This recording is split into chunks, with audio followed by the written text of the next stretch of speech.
Hello everyone, welcome to the SI2 overview for new principals and new steering team members. As always, it's a pleasure to talk with everyone. We think that this is great work, we love this work, and we love sharing it with folks. So welcome to you as new principals and new steering team members. Couple of things, and and I should probably introduce myself. I'm Sue Reynolds. I'm president of the American Student Achievement Institute. I'm also the founder of the Institute, and work with a great staff, and we'll kind of tell you a little bit about our organization as well. So we are recording, so anything that, that when you have questions or whatever, just kind of be aware that we are recording as we go through this. So a couple things with your control panel. You have a little orange arrow there. If you click that, that will make your control panel small. And then if you want to maximize the control panel again, just click it again, and that will make it large. We also wanted to let you know that you can mute yourself. And I'm going to go ahead on my end and unmute everybody. So if you, I would suggest you go ahead and mute yourself. And I'm just going to go unmute everybody right now, those that I can. And then you can go ahead and click that button to mute yourself. When you're muted, that button will turn gray, and when you're not muted, it will turn green. So if you have a question, you'll have to unmute yourself. But we always suggest that you leave them muted because there's background noise, and sometimes we get some feedback, and so it's just nice to have that muted.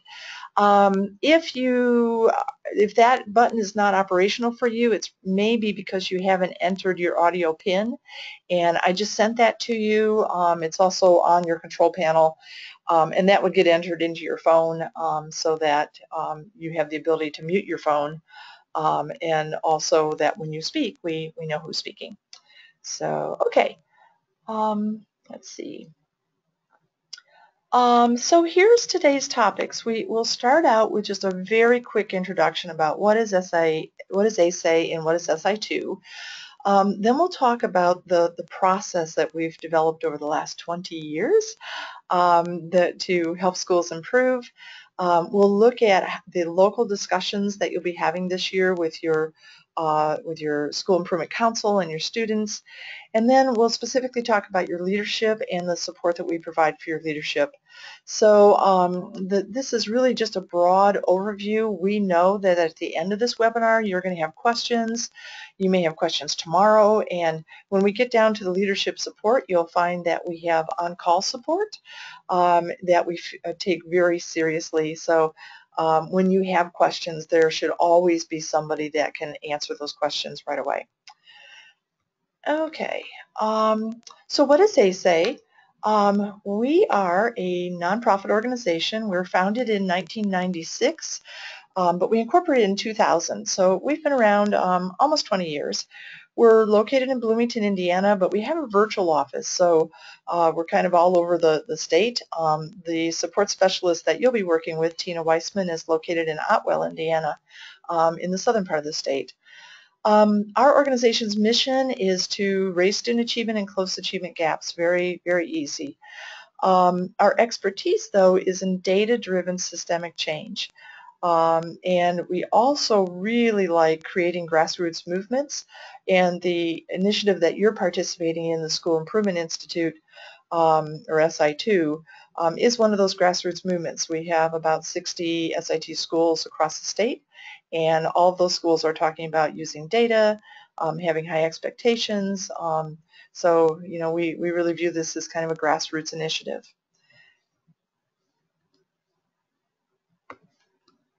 So just a little history. Our organization started as an experiment that Lilly Endowment wanted to do. They wondered what would happen if business leaders taught educators about the academic rigor that was needed to succeed in a global economy. So how rigorous does school need to be? And also in the business world, how do you use data to drive change? And then how can we incorporate those lessons into the world of education? So for several years, I was fortunate enough to be able to meet with folks from Lilly, as well as all these international experts that they brought in to teach us about systemic change, data-driven systemic change. I was at Indian Creek High School at the time. We significantly raised our expectations for all kids. And we really started working on getting all of our students really to pass what was then called the college prep curriculum. Rigorous math, rigorous science, world languages. Our focus was on helping every student in the building master those rigorous courses. We also are looking at increasing the percentage of students who are accepted to post-secondary ed, all types of post-secondary, 2-year, 4-year apprenticeship programs, career colleges.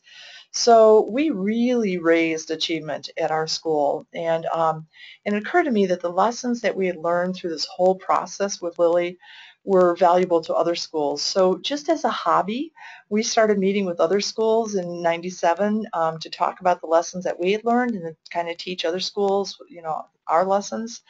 And out of that grew this process called the Vision to Action School Improvement Process that I kind of created at that time. And then that kind of became the foundation for our organization. As I mentioned, we incorporated in 2000. We had a total volunteer staff at that time. After working at Indian Creek, I worked for the Department of Ed for about 10 years, both in school improvement and in student guidance. Then in 2005, Lumina we were fortunate enough to receive some bridge funding from Lumina Foundation for a project that they were doing. And long story short, today we support about 400 steering teams in several different initiatives in about 41 states. But most of our work is right here in Indiana, and this is where we live, and it's our home, and we love the work that we're doing right here. So here's our team.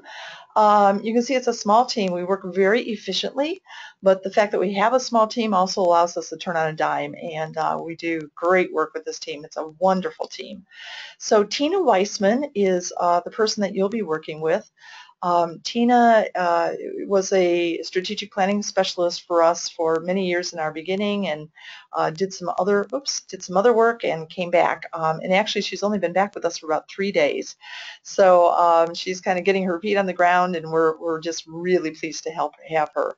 So, and then the rest of our staff are there kind of, hidden, doing all of the great work that supports you. So our program manager, our business manager, our programmer, these are all folks that are there to develop all the system and the resources that allow us to provide this service for you. So what is SI2? So this initiative that your school is involved with, first of all, it's not a one-size-fits-all. It's not a model. We'll never come in, we have never come in to say, okay, this is what you have to do.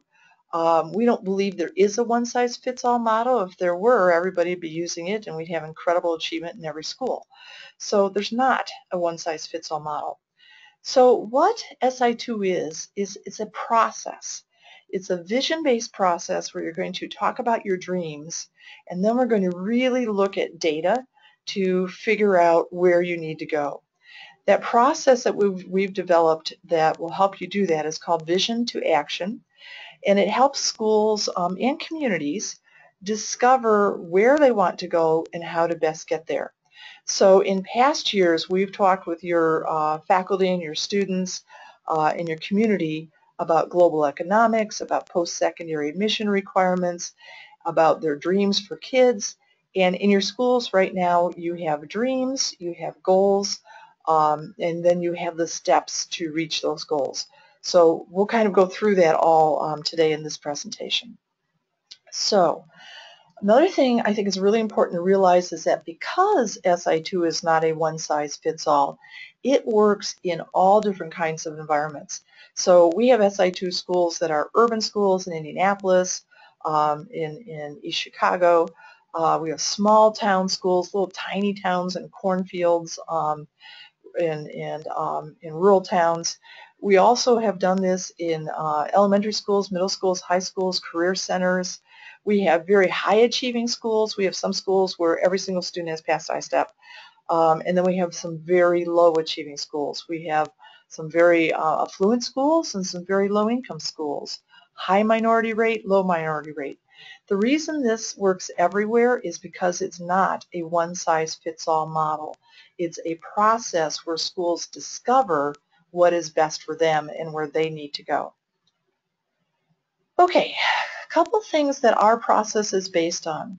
One is that this is a movement approach to educational reform. So when SI2 started in your school, it most likely started with one person. It may have been your principal, it may have been your school counselor, but somebody heard about this and said, you know, this is kind of cool. It's not a model, it's a process. They give us a ton of tools. So it started with one person.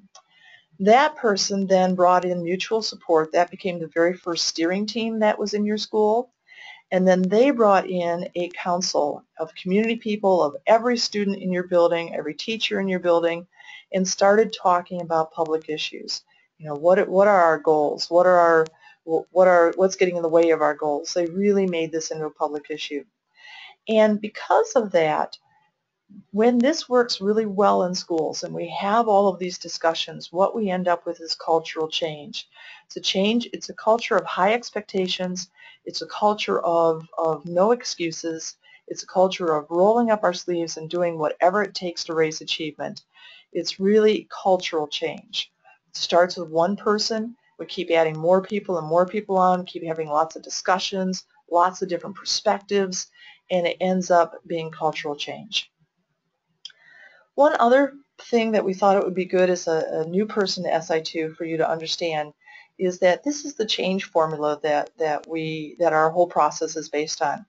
We believe that change occurs when, one, people are dissatisfied. So we use data to create that dissatisfaction. It's almost impossible to look at some of your disaggregated student achievement data and not get upset that some kids are learning at a higher rate than other kids, or that all kids are not learning at the rate that they need to learn to be successful in a global economy. So we use data to create that dissatisfaction. Then we want a vision of what's possible. So your school has spent a long time creating its first vision and then updating its vision over the years. That pie-in-the-sky dream that, man, if I had a magic wand, you know, this is really what we would love to see happen for our kids. So there's that dream and that vision. We think that's an important part of change. And then that K stands for knowledge of the first few steps. And every month, it's our goal to tell you what steps come next. Systemic change is really comprehensive. It's really hard. So what we want to make sure is that in the next 4 weeks, your team knows what's happening. And that every 4 weeks, we're just kind of talking about, okay, what comes next, what comes next. It's really, you know, important it's all that's important that you understand is in this process, the big picture of the process, but then what's happening in the next 4 weeks. The other thing is that that B stands for belief in self. And notice that that's out by itself because we also believe that the change makers, the leaders in your community, in your school, if they don't believe in their ability to cause change to happen, they're not going to engage in making it happen and work their tails off to make it happen. So people have to understand that they have the power to make change. It may be that there's a third grade teacher on your steering team. That third grade teacher has the power to bring about change. Maybe a parent, maybe somebody from the economic development that's on your council. They have the power to bring about change. So that's really important. And then finally, those things have to be able to overcome resistance. We've talked with your steering team a lot over the years about resistance, about what causes resistance. We think resistance is healthy and good. It usually happens because people are afraid of losing something. But sometimes the resistance is right, and the change makers are the ones who haven't thought about something. So we really think that discussion is important, getting that resistance out is important, talking about what's behind that resistance, what are we afraid of? Is it a fear that we just need to kind of work around and through, or is it something really concrete that we've not thought about? So that's our change formula. Our whole process, I think you'll see, is developed to bring these things into your school so that change will be able to occur. Okay, a couple real quick things. We want you to know that the organization that you're getting involved with, ASE, has been recognized. We have never sought this recognition, but as people see the success of our schools, they start to say, okay, what's behind that? And then they find out about us. So one of the organizations that recognized us in the beginning years was the Council of Chief State School Officers. These are all the state superintendents. And they wrote about us in a policy brief. One of the things that they picked up on our process is the part that's underlined at the bottom is that our process embraces and works through resistance for systemic change. That's a big part of what we do. We help schools work through that resistance. NE Casey Foundation works with connecting schools with families and communities. They were working with one of our schools and noted that the type of discussions that the families were having at the schools were different. It wasn't just about baking cookies, it was about curriculum, it was about instructional practices. And they cited us in one of their articles about school change. Another organization discovered us and wrote about how we were an excellent example of incorporating research-based effective practices. I'm really proud of this one. I'm proud of all of this, but this was in 2004, and that was before schools were using a lot of data. So we were kind of leading edge, I think, on using data to drive change, which I'm very proud of. So former Indiana Governor Mitch Daniels was a speaker at one of our conferences. And when he got up to speak, he changed his whole speech after learning about what we do. And his opening remark is that he was fascinated by SI2, and he closed with, "Tell other schools in your districts to join SI2." So you know that former Governor Daniels has looked very carefully at education, and to hear him say those things about our process I thought was pretty cool. Indiana Education Roundtable newsletter. Again, this is back when the Roundtable was meeting regularly, and they talked about how ASA is making remarkable progress in Indiana schools, which I thought was fun. Participant testimony, a couple of folks. This was the director of Title I at IPS for many years, who said that since being involved in SI2, our district has not been cited for any major compliance issues with Title for many of the audits. So really pleased with that. We work really hard to help schools not only create a school improvement plan that's going to raise achievement, but we also understand, having been Indiana educators, that schools have to meet outside expectations from both the state and the feds. And so we help schools do that, and it really pleases me when our schools are able to meet those expectations. Another Title I director from the Kokomo schools. All of the Kokomo schools are involved in our initiative, and she talks about how the schools in Kokomo become more focused, involved and cohesive, and that our staff has provided exceptional support and guidance, which is kind of one of the things that we hang our hat on. So really pleased with that. So if I were in your shoes, I'd be saying to myself, okay, all this sounds kind of interesting, but does this work? So here is just a study that was done on us. It was part of a gentleman's dissertation, and he looked at SI2 schools and then a control group of non-SI2 schools. And he found that in the first year, the increases in the percentage of passing I-STEP tests was about the same between the two groups.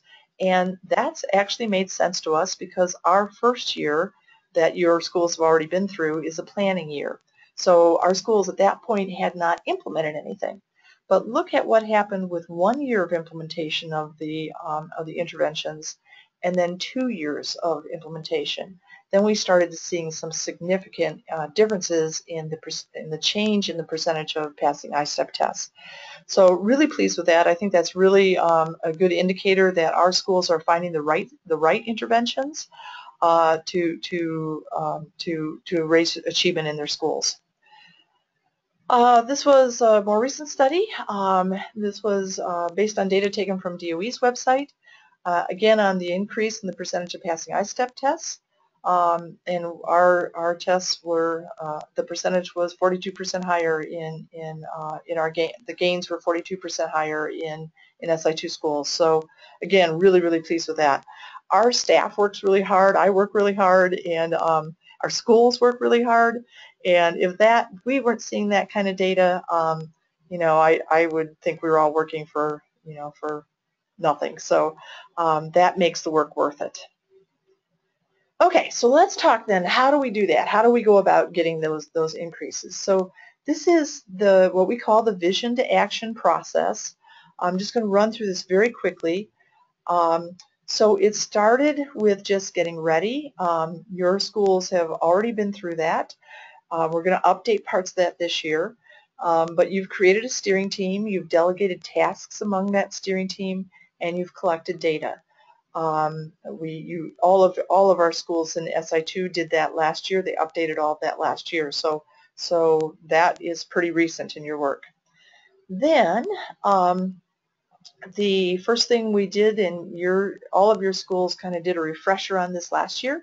So you met with both your school improvement council, which I'll talk about in a minute, and your students, and you just kind of did an introduction about, why do we even need to raise student achievement? How does this relate to global economics? How does this relate to conveying culture from one generation to another? Why should we even worry about this? And then you also, in these meetings, the whole concept of vision to action and using data to drive change, the organizational structure of the council and the student body, that was all introduced as well. So then the first task that the council and the students had was to create this dream, this vision of, if we didn't have any constraints, what would we want for every student in our building? And we just kind of painted the ideal picture of, here's what we believe that kids deserve, and because of that, this is where our ideal achievement data would be, and this is the ideal adult practices and the ideal student practices. It was pie in the sky, not based in reality, but we love visioning because it kind of brings everybody together towards the same goal. If you're a Malcolm Baldrige fan, this is when Baldrige talks about getting all the arrows to go in the same direction. This is what we're doing with our visioning. So then we said, okay, if that's our pie in the sky dream, then what's our realistic goals? And your school set goals for this school year, where you wanted achievement to be at the end of the school year. So we broke that down into broad goals like raising math achievement, and then very specific goals like increasing the percentage of students who mastered this specific standard in math. Or if the broad goal was to increase the percentage of kids who, trying to come up with a high school example, who earn the core 40 of the academic honors diploma, then we'd also go lower than that, down below that, to a specific goal. It might be if chemistry is the class that they're not passing, it might be, to increase the percentage of kids who pass chemistry. Or we can get specific by saying third graders or free and reduced lunch students or boys or, whoever the student group is that is struggling to meet that goal. So DOE calls those broad goals primary areas for improvement. So we always try to align with DOE's language so that when you are talking to DOE, you're using the same words. And then the specific goals, DOE calls SMART goals. So we've aligned all of our specific goals with DOE's SMART goals and all that language, again, so that when you're talking with DOE, you're using the same language. Okay, so then we had the goals. We knew what we wanted to accomplish. Now we needed to talk about what is getting in the way. So at this point, we do a root cause analysis. There's several things that we look at, and we help schools put data together to tell stories about what might be causing your achievement to be lower than you want it to be. So we look at the ASA Elements of High Achieving Schools through our literature research, but also a lot through our experience over the last 20 years. We know what high achieving schools have in common. So we've helped schools do a self-study to see how well they do those things or where they're falling off in those areas. Then, again, trying to keep this all aligned with DOE, we also, as part of our root cause analysis, require our schools to look at DOE's turnaround principles to discover, based on their things that they think that help schools improve, which is your school doing well at, and which is your school not doing well at. We like the turnaround principles. We think that they're well written and they really get at the things that that schools can do or they're not doing that impact achievement. So we really want to help our schools look at both of those things, and out of that, the study, the schools come up with the root causes. So they'll say, okay, our broad goal is to, our specific goal is to have kids master this indicator, and here's what's getting in the way. You know, we don't provide extra help. We don't explain to kids why this is important. We don't check in the classroom to make sure that they get it before we go on to the next step. You know, all those things that are, you know, we don't engage kids in our instruction, all those things that could be going wrong in your buildings.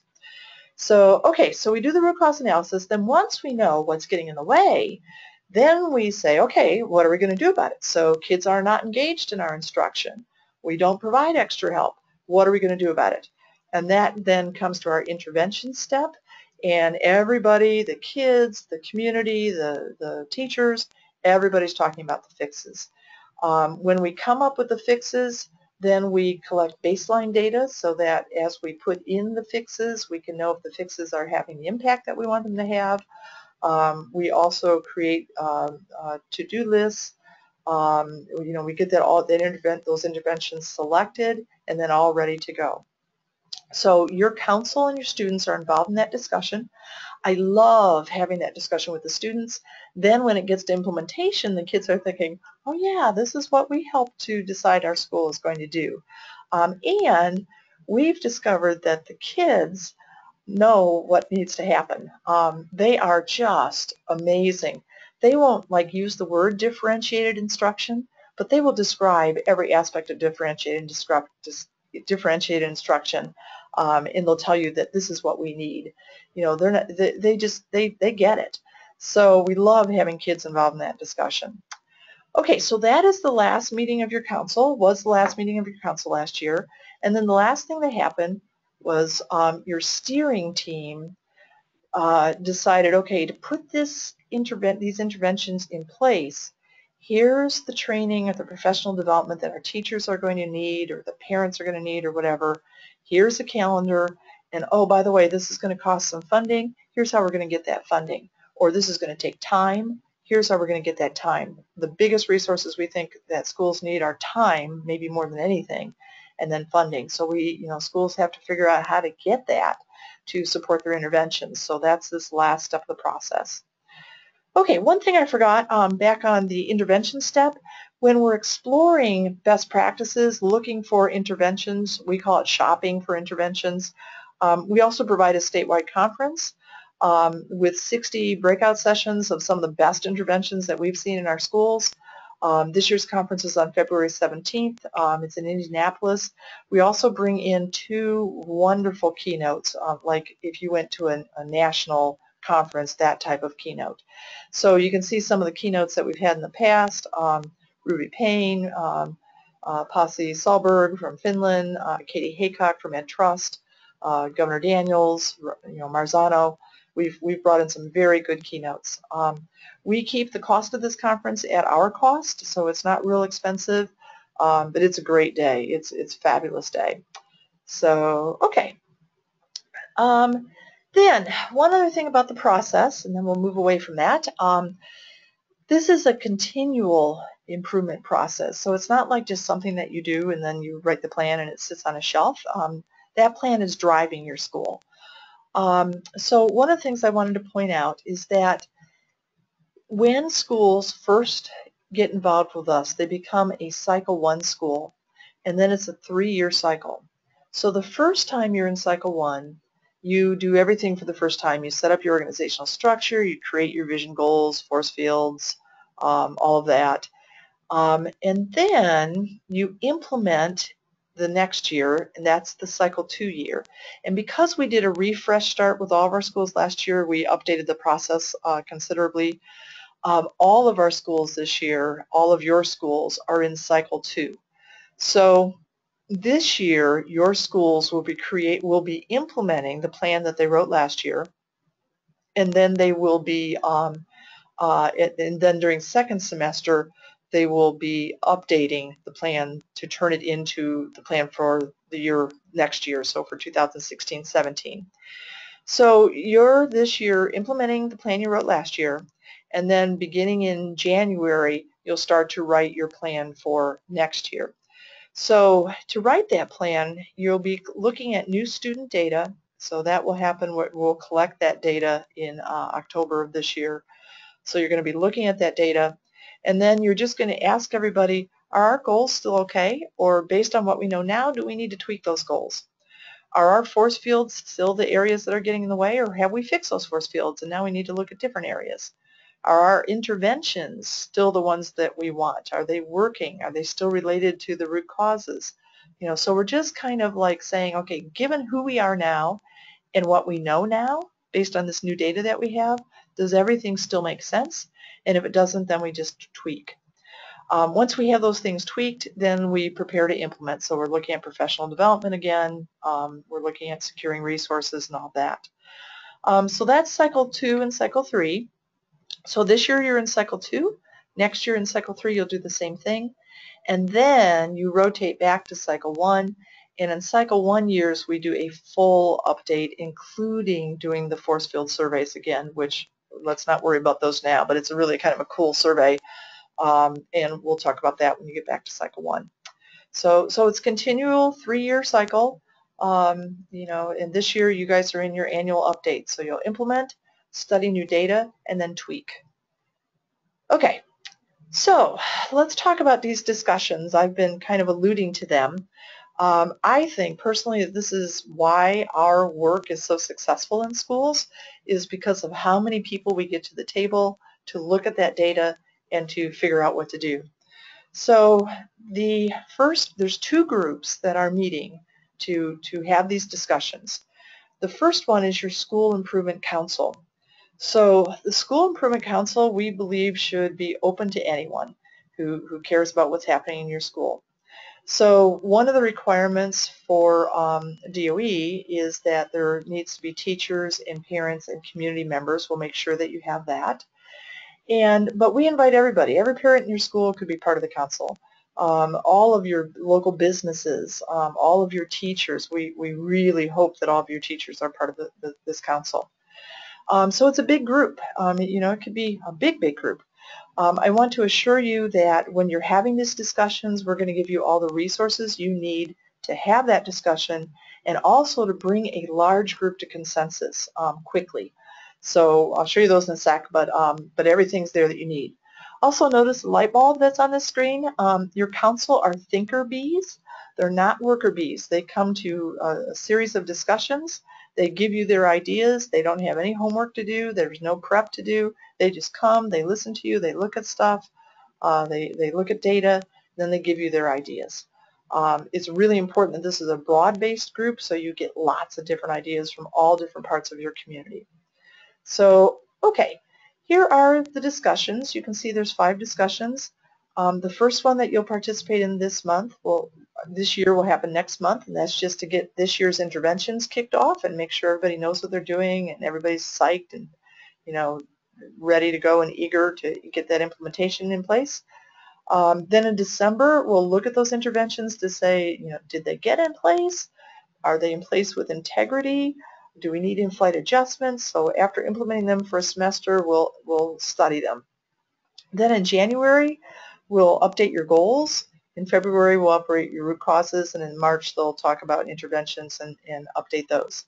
So those are the 5 discussions. In our online system, I just kind of wanted to give you a glance at this. There is a discussion page that the council has access to. This is a password protected page. Each council member will have a password. So they'll go in, and the first thing they do is go over here to pre-discussion tasks. It may ask them to read something. It may ask them there may be a link to some of your school's data that it asks them to look at. And then it says, please watch this video. So they'll watch the video. That kind of sets up the discussion prompt. And then down below the video are the discussion questions. So schools have a choice. Probably about half of our schools, what they'll do is they'll say to people, do this stuff, you know, do the pre-discussion tasks, and then they bring everybody together face-to-face to watch the video and talk about the discussion prompts face-to-face. The discussion is, you know, just flows that way. The other option, which the other half of our schools do, is they have an online discussion.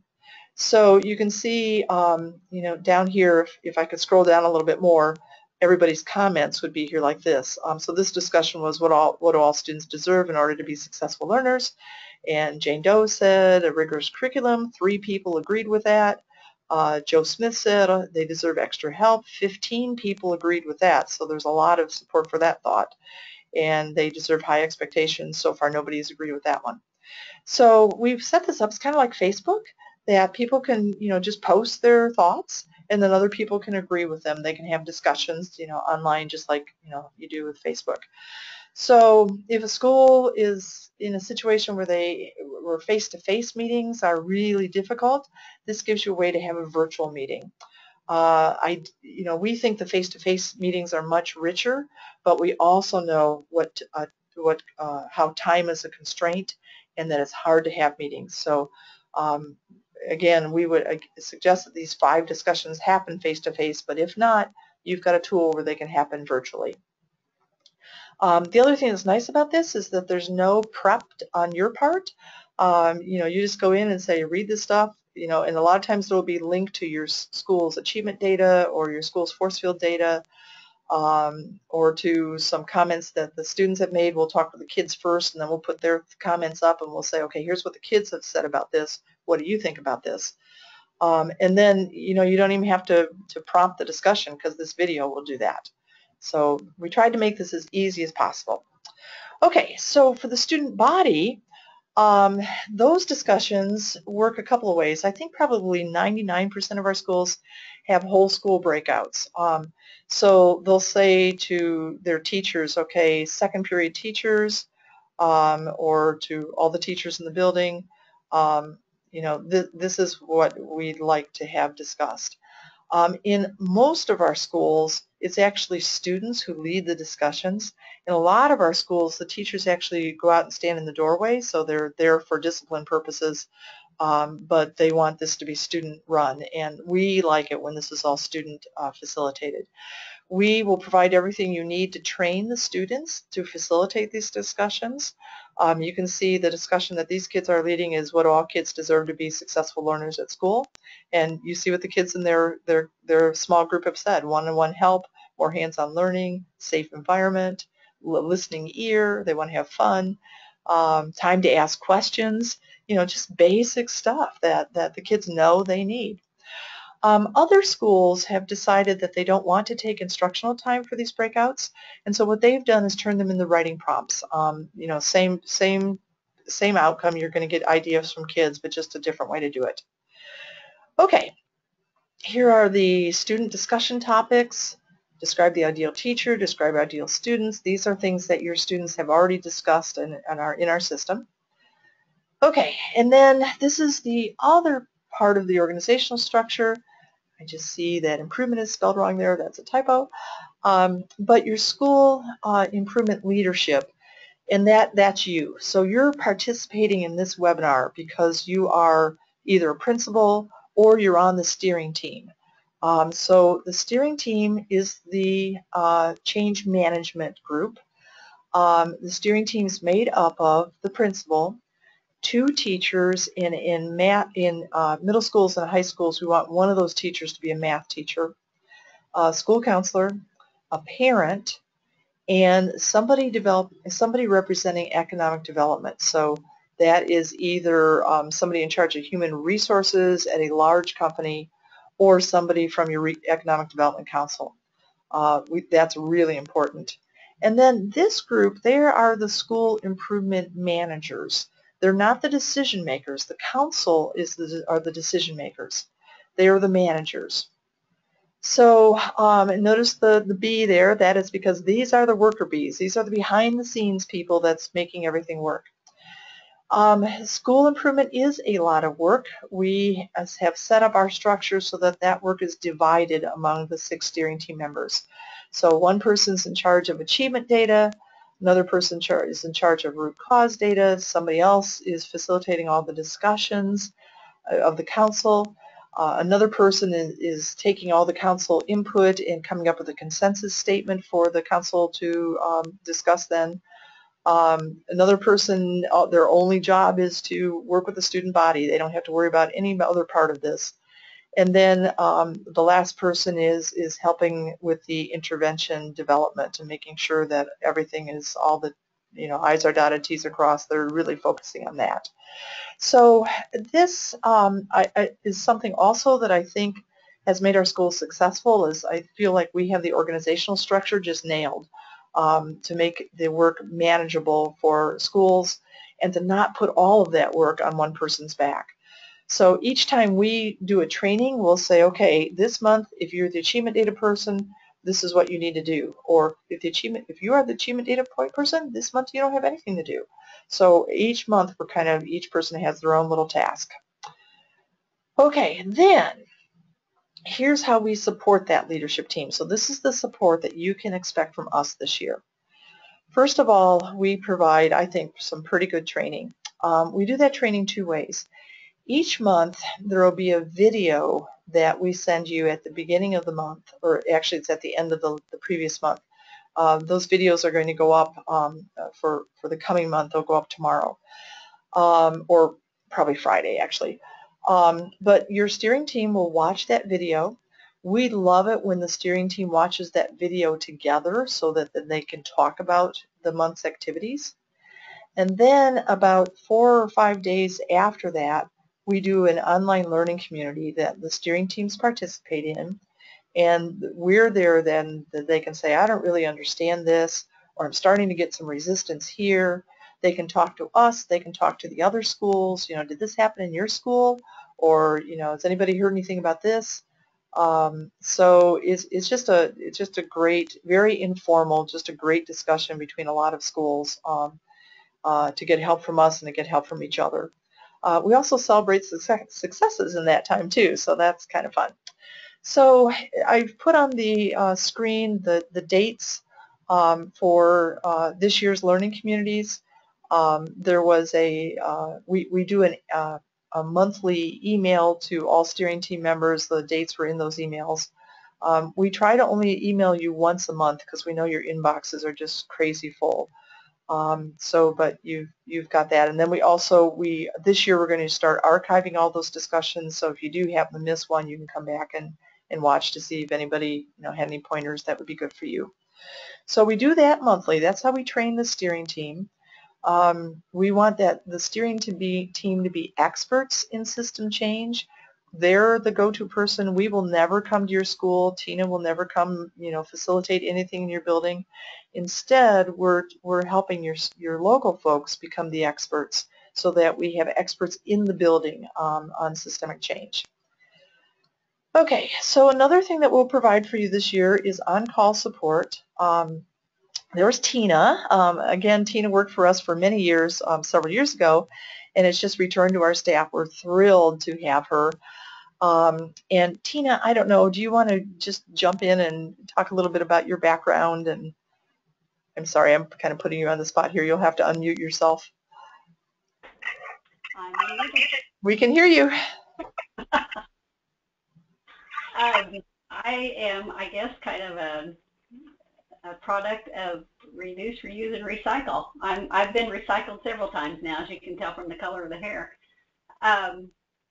I'm thrilled to pieces to be back with ASA, and I have always been a believer in it, and those of you who know me know that because I have preached that to no end. While I was at Otwell Elementary, as Sue said, we figured out just how systemic things can be, and that the simpler it is, the more effective it is, and things can be done with next to no funding, and it just takes a lot of willpower and a lot of teamwork, and that's what I like so much about this whole concept, is that it's based on teams. And so I do certainly look forward to being able to help anyone that I can along the way, and sharing information and checking, and I love it because every year I know there are going to be new ideas that have never entered our minds as far as creative ways of driving student achievement. So I'm very happy to be back, and like she said, this is my my third day, I have notes in front of me like you wouldn't believe, getting caught up on everything. So I'll be calling principals here in the next day or so and making reacquaintances. So, but in the meantime, if there's anything, be sure and email me, and I'll get you the support that you need. So it's good to be back. That's great. You're not only getting in Tina someone who really understands vision to action, and Tina, you'll need to mute yourself again because we're getting some feedback.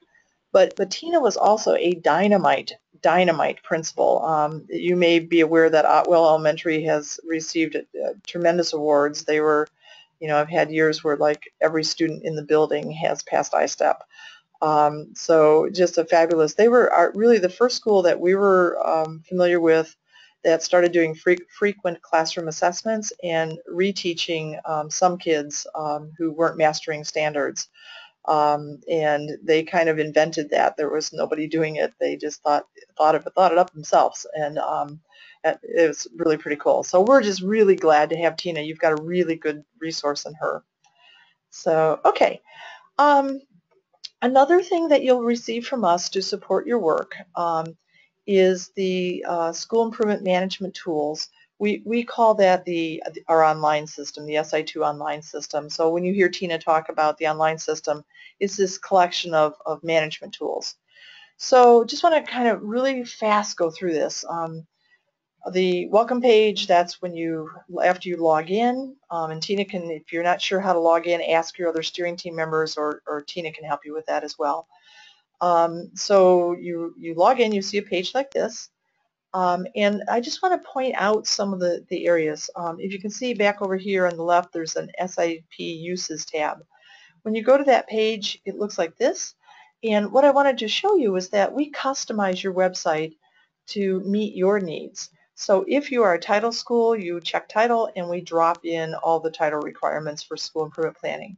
If you are a focus school or a priority school for DOE, you check those things, we drop in the requirements, and that just kind of forces you in a way to make sure that you've developed those areas that DOE is asking for.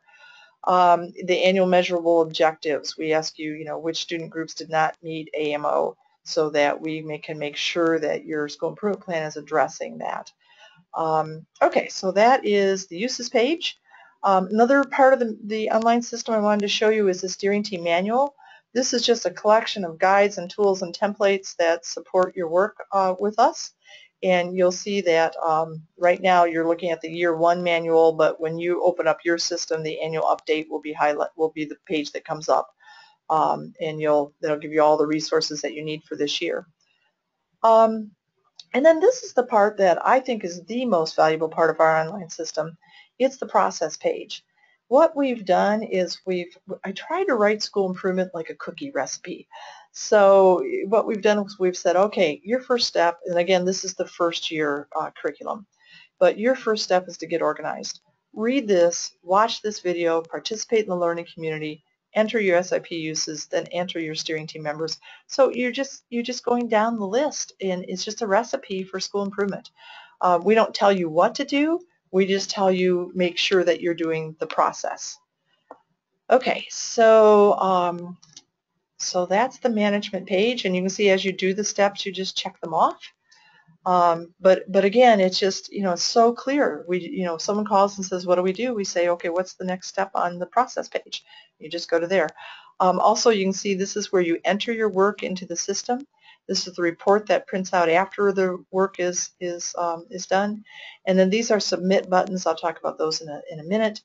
And then the very last column tells you what the status of the work is. So you can see that on the steering team members that meets criteria. But the SIP uses has been submitted, but we haven't reviewed it yet. Okay, so some random spotlights, just different features of the online system that I think that you will like. One is we auto-populate a lot of DOE's data right into your system. We've developed a tool so that our computer can open up your website, your public website on DOE's site, copy data, and then bring it back and paste it into our system. So that saves you a lot of data entry. We hate it when schools have to enter data twice. So if something's on DOE's website, we just try to get it into our website without making you have to do it. And vice versa, if DOE has asked for something that's on our website, we try to go the other way so that it doesn't cause you a lot of time to do that. This is an achievement data table wizard. So if you have some data that is unique to your school, like Terra Nova or maybe some assessment that you've developed locally, our system can create a data table for you where you can drop in the name of the assessment, the different the benchmarks, the data source, all that stuff, and then we create the table. Also, we do have this root cause survey that I think is probably one of the strongest features of our system. Every 3 years, we survey students, faculty, parent, and community, and they get the same questions. So, for example, you see on the screen, the first question says, I expect to earn an Indiana Core 40 diploma. You're looking at the student survey. On the teacher survey, it says, I expect almost all my students to earn the Indiana Core 40 diploma. Then, during discussions, we compare, and it's amazing. In this case, it's not uncommon at all that all the kids will say, oh yes, I'm going to earn this diploma, and the teachers will say, no, I don't expect the kids to do that. And then we talk about, what does that mean? So, okay. Also, you can spit out, after all the interventions are in, you can spit out an implementation calendar. We have all kinds of crosswalk reports. So like in this case, you're looking at a turnaround principle intervention crosswalk. So the school's interventions that they entered are at the top. The turnaround principles are at the side. And it just shows the school which turnaround principles are being hit by which interventions. You can also hit a button and print a paper copy of your school improvement plan. You can also hit one button, and create a website that has all the components of your school improvement plan in it. And then this is brand new. Last week, DOE announced that there was a new school improvement template that they would be providing. We haven't seen it yet. A lot of their staff haven't seen it yet either. And schools have been asked to put their school improvement plan in this template and submit this year's plan that they're implementing right now to DOE by March 1st. So we're working hard to make this as easy as possible for our schools. And our understanding is that this template from DOE is going to be text boxes. And so this is a kind of a sample of how we're going to handle that. On the left column, it says when DOE asks you for, so you pull up DOE's form, it says number 1, list the members of your school improvement team. This will be like a Word doc where all you'll have to do is copy what's in that box on the right and then paste it into DOE's site. Then you'll go to question 2 on DOE's site, and then we'll give you the answer from your work with us on the right, copy it, paste it in DOE's site. So we had this happen once before when DOE had an online form called the Review and Revise form, and we just created this for schools. We didn't have any complaints for schools because all the work's there because we meet all of DOE's expectations. We are an approved provider of school improvement planning by DOE.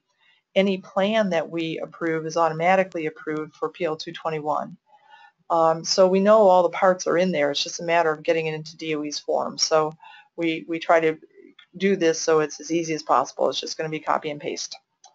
Okay, I know we're running out of time. A couple more things. On submission reviews, another real strength of your work with us is that we don't wait till the end of the year to look at everything. We have on-call support, and then we're also reviewing your submissions each month. So you turn a submission into us by hitting that button, and then we read it, and we provide you feedback. So this is what it looks like. We check off that the different rubric items that we've created are met, and then comments that we put in that might say either please redo this or everything is fine. Okay. So a couple little tidbits. We also present a Top Gainer Award. That's on the left is Turkey Run Elementary and High School, 2 different schools receiving that award at our conference. and then Logansport, how they've posted those awards outside their main office. Okay, and that's it. So let's look and see real quickly if we have questions. I know we're a little bit over time. I apologize for that. I'm not seeing any hands up.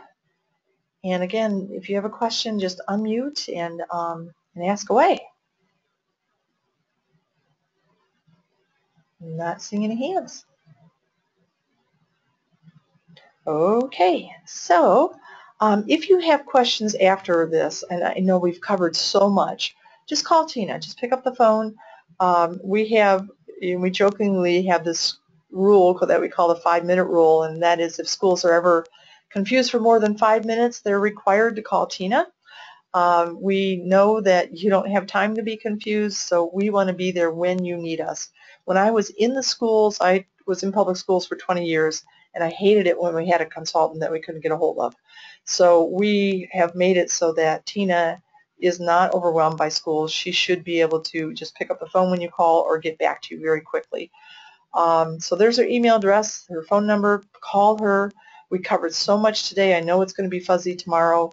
Our first learning community is next week.